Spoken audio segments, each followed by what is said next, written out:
Hey everyone, it's Boba. After reading some of the Pizzaplex books, I had a small theory relating to Glamrock Bonnie.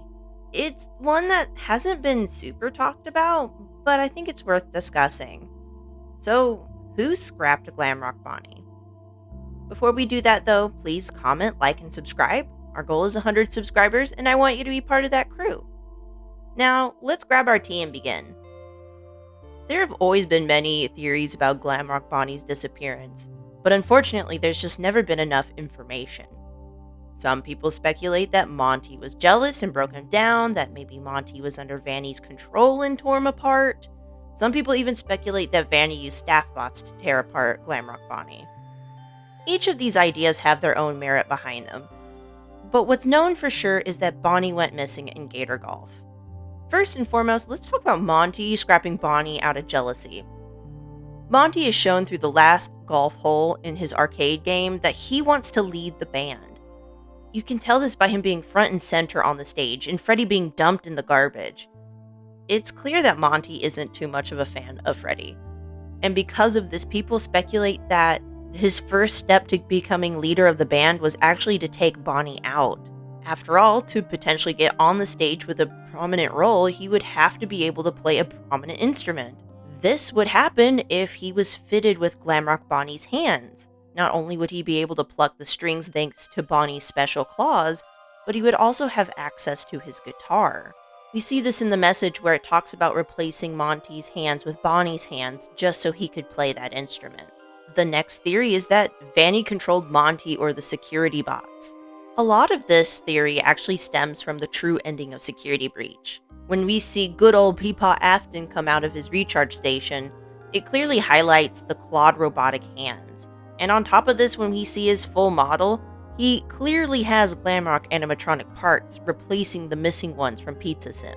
Now, people theorize that Vanny controlled Monty or the staff bots to corner Bonnie and tear him apart, and the reason for this is Monty or a collective of the staff bots would be strong enough to take him on.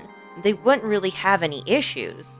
And it was already seen in the bad Vanny ending that she was able to control the staff bots in large quantities, so it wouldn't be too far of a stretch for them to swarm him. However, today I want to pose a different theory. Did Mimic tear apart Bonnie? In the Pizzaplex book series, Mimic is mentioned quite a bit as a new antagonist. Would it be possible that Mimic is the culprit? We already know that he's witnessed violent behavior from his creator, eliminated multiple people who's tried to catch him, and also was used to tear apart other animatronic endos within the Pizzaplex. It's also been speculated that Mimic might have downloaded Glitch Trap from the Help Wanted motherboards. It's also known that Mimic can copy other people's voices, and this could be very important because he could have potentially called Bonnie into Gator Golf to trick him. And since Mimic was only a white tiger head in the Storyteller, he could have controlled the other animatronics to break him down. Or, honestly, he could have found some other way to do it. We just don't know yet. If Mimic is copying Glitch Trap in his memories, it would make the most sense to go after a rabbit. After all, Afton has the affinity for his rabbit suit. Why go for the others when Bonnie fits the mark? On top of that, Bonnie has the most similar features to remake his body. He's got a fresh endoskeleton that has antenna-like ears along with claws that allow him to tear apart victims. This would also explain why no one was able to repair Bonnie or put his casing on a new endo. It just wasn't there anymore. It also fits nicely along with the theory that Afton is actually Mimic, and how could it be possible for Monty not to be seen directly in the cameras?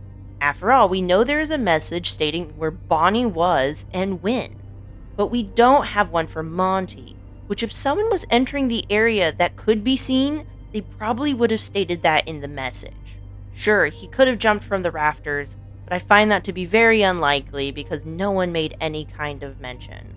Unfortunately, there are still many holes in this theory.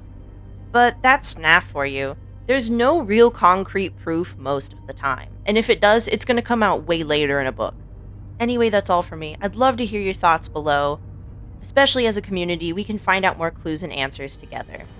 And until then, I'll see you in the next one. Bye!